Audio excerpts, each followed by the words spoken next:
So welcome students. In this video session, the first chapter is that is static force analysis.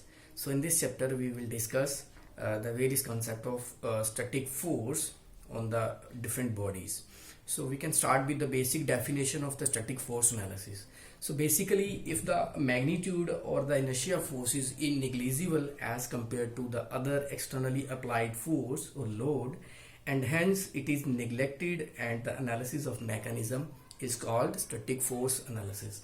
So in this case, अब अगर हम बात करें the static force की, so the static means कि body जो मेरी है वो रेस्ट पे है. तो स्टैटिक मीन्स स्थिर, कि जो बॉडी है जो मेरी वो एक रेस्ट पोजीशन पे है. वो तब तक रेस्ट पोजीशन पे है जब तक उस पे एक्सटर्नली फोर्स अप्लाई ना की जाए. अगर एक्सटर्नली फोर्स अप्लाई की जाती है तो उसकी पोजीशन चेंज होती है along the direction of force. So हम मान के चलेंगे तब कि वो डायनामिक है, राइट. जब वो चेंज नहीं कर रही, इट मीन्स वो हमारी रेस्ट पोजीशन पे. अब ऐसा नहीं है कि उस पर कोई फोर्स नहीं लग रही. जैसे हम बात करें कि कोई मेरे पास एक बॉडी है, राइट, उसका अपना इंटरनली लोड है कोई, राइट. तो जब हम उस पर एक्सटर्नल फोर्स अप्लाई करेंगे, अगर एक्सटर्नल फोर्स उस लोड से ज्यादा होगी, राइट, तो बॉडी ऑटोमेटिकली उस डायरेक्शन में मूव करेगी जिस डायरेक्शन में हम फोर्स अप्लाई करेंगे.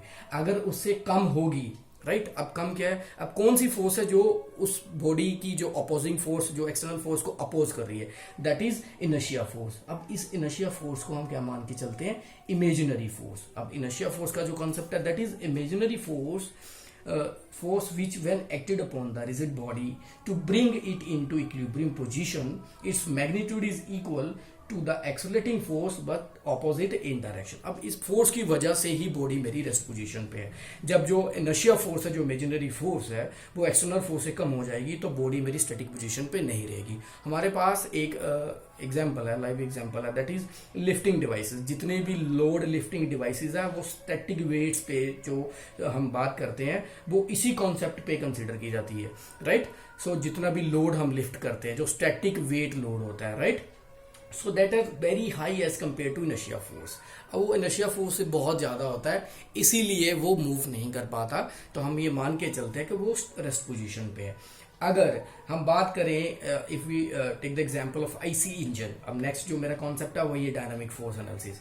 और जो हम बात करें इनर्शिया फोर्स, वो किसके बराबर होती है, mass into acceleration. Opposite, right, opposite direction में है तो हम माइनस कंसीडर कर रहे हैं यहाँ पे.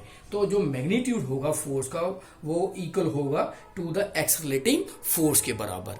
So the concept is the magnitude is equal.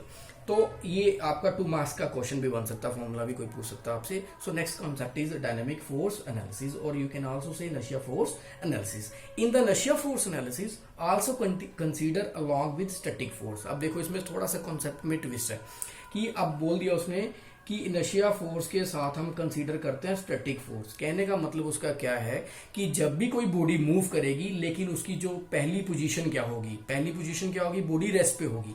जब हम उस पर फोर्स लगाएंगे, फोर्स लगाने का मतलब ये है कि जब हम उस पर फोर्स लगाएंगे तो इनर्शिया फोर्स को कंसीडर करेंगे, नेग्लेक्ट नहीं करेंगे अब, राइट. तो जो वो फोर्स होगी वो बॉडी पे लगेगी, इफेक्ट लगेगी, तो बॉडी की पोजीशन क्या होगी, चेंज होगी along the direction of force. We have example of IC engine. अगर हम आईसी इंजन की बात करें तो हाई स्पीड आईसी इंजन में क्या होता है, जब इंजन बंद है, मेरा स्टॉप है, तो पिस्टन और जो कनेक्टिंग रोड है वो अपनी पोजीशन पे रहेंगे, अपनी ओरिजिनल पोजीशन पे रहेंगे. वो कह सकते हैं स्टैटिक पोजीशन पे रहेंगे. जब जैसे ही हम इंजन को ऑन करते हैं, इंजन तो फ्यूल सप्लाई जाती है, बर्निंग ऑफ फ्यूल होता है, तो एकदम से इंजन जो पिस्टन को क्या मिलती है, थ्रस्ट मिलती है. अब वो पिस्टन किसके साथ कनेक्टेड है, कनेक्टिंग रोड के साथ. ये दोनों एकदम से मोशन में आ जाते हैं और मेन इंजन शाफ्ट को पावर मिल जाती है. तो कहने का मतलब जब एक्सटर्नल फोर्स लगेगी, राइट, तो पहले ये स्टैटिक पोजीशन पे थे, तो जब ये एक्सटर्नल फोर्स लगेगी, इनर्शिया फोर्स लगेगी, तो इसी जो इनके मास की वजह से ये क्या करेंगे, मूव करना शुरू कर जाएंगे. So that is the concept of static and dynamic force analysis. So next is the equilibrium, equation of equilibrium और condition of equilibrium. So right, in this concept, so अब इक्विलिब्रियम से क्या मतलब है, इक्विलिब्रियम से मतलब कि बॉडी मेरी रेस्ट पोजीशन पे है. कहने का मतलब रेस्ट पोजीशन पे कि जो इस बॉडी पे जितनी भी फोर्सेस लग रही है उनका सम क्या है, इक्वल है. जो उनका मूवमेंट क्या है, बराबर है, जब जीरो के बराबर है. वो सारा ही कॉन्सेप्ट है. अब ये कैसे है, क्या कॉन्सेप्ट है इसके पीछे, जैसे हमें पता है according to Newton's first law of motion, वो क्या कहता है कि body its state of rest और uniform motion in a straight line except it is compelled to change the state by impressed force. वो तब तक अपनी पोजीशन और तब तक वो चेंज नहीं करेगी जब तक उस पर एक्सटर्नल फोर्स नहीं लगेगी, यो यूनिफॉर्म नहीं लगेगी. अगर वो रेस्ट पे है तो रेस्ट पे रहेगी, अगर वो मोशन पे है तो मोशन पे रहेगी. इसी तरह मेरे पास ये कॉन्सेप्ट है इक्विलिब्रियम का. अगर स्टैटिक इक्विलिब्रियम की बात करें, सो that is the body is in at rest, it tends to remain at rest. It implies that no motion of body take place. Right? हम कह सकते हैं कि all the velocities are zero. तब तक वो सिस्टम हमारा रहेगा, रेस्ट पे रहेगा. That is called static equilibrium. अब डायनेमिक के केस में क्या होगा? सो जो body tends to keep in motion, वो मोशन पे रहेगी जब तक हम उस पे फोर्स अप्लाई ना करें. राइट, उसको रोकने के लिए, स्टॉप करने के लिए, तो वो कांस्टेंट ही रहेगी. So that is dynamic equilibrium. जैसे अभी हमने पढ़ा, ये दोनों सेम ही कॉन्सेप्ट थे. बट अब इक्विलिब्रियम क्या होता है? Body said to be in equilibrium if all the forces exerted on the body are in balance. In such a situation no acceleration result. अब इसका मतलब ये नहीं है कि अब बैलेंस भी हम कर सकते हैं दोनों फोर्सेस को. अब बैलेंस कैसे करेंगे? We have a concept, that concept is you can say, so we have a body, right. अब इस बॉडी पे एक फोर्स लग रही है इस डायरेक्शन में, अब दूसरी फोर्स लग रही है इस डायरेक्शन में. सो लेट अस सपोज अब इस फोर्स का वैल्यू अलग होगी, let us suppose Newton, 100 Newton. अब इस फोर्स की होगी 100 न्यूटन.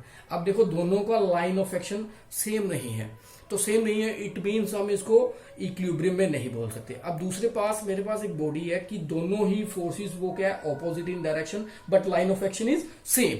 तो कहने का मतलब ये बॉडी हमारी इक्विलिब्रियम पोजीशन पे है. तो इसी तरह हम इस पोजीशन की अगर बात करें, इस कॉन्सेप्ट की अगर बात करें, तो मेरे पास दो कंडीशंस होनी चाहिए इक्विलिब्रियम के लिए. The first condition is that is the vector sum of all the exerted forces acting on the body is zero. तो मैथमेटिकली हम इसको लिख सकते हैं the sum of all the forces is F equal to zero. इसी तरह the vector sum of all the forces और the movement you can say that is zero. Right. तो इसी तरह मेरे पास एक और कॉन्सेप्ट है. अगर हम सिंगल प्लेन की बात करें, जैसे एक्स, जब म्यूचुअल, जब उसकी फोर्स की बात करें, all forces into two mutual perpendicular direction, that is x and y. तो अगर एक्स डायरेक्शन की बात करें, दो डायरेक्शन की बात करें, तो मेरे पास रहेगा zero. Sum of all the X forces zero, sum of the all the Y forces is equal to zero. अगर तीनों डायरेक्शन की बात करेंगे तो sum of the Z forces also zero. तो ये मेरे पास एक कंडीशन है, राइट. और जो मैंने आपको बताया दैट इज, तो पहले इससे पहले कॉन्सेप्ट बताया था, that is equilibrium of two forces, ये दो फोर्सेस का. इसी तरह तीन फोर्सेस का भी हो सकता है, चार फोर्सेस का भी हो सकता है. अगर तीन की बात करें, थ्री की बात करें, थ्री फोर्सेस, एक फोर्स इस डायरेक्शन में लग रही है, दूसरी फोर्स इस डायरेक्शन में लग रही है, और तीसरी फोर्स इस डायरेक्शन में लग रही है, लेट अस सपोज. तो जो लाइन ऑफ एक्शन होगा इट मे बी इस पोजीशन पे बनेगा या इस पोजीशन पे बनेगा, वो डिपेंड करेगा इसका मैग्नीट्यूड पे और डायरेक्शन पे, राइट. तो जिस पॉइंट पे ये फोर्स मीट करेगी उस पॉइंट को हम बोल देते हैं point of concurrency. The point of concurrency. ये आपको 2 नंबर के कॉन्सेप्ट में पूछा जा सकता है ये क्वेश्चन.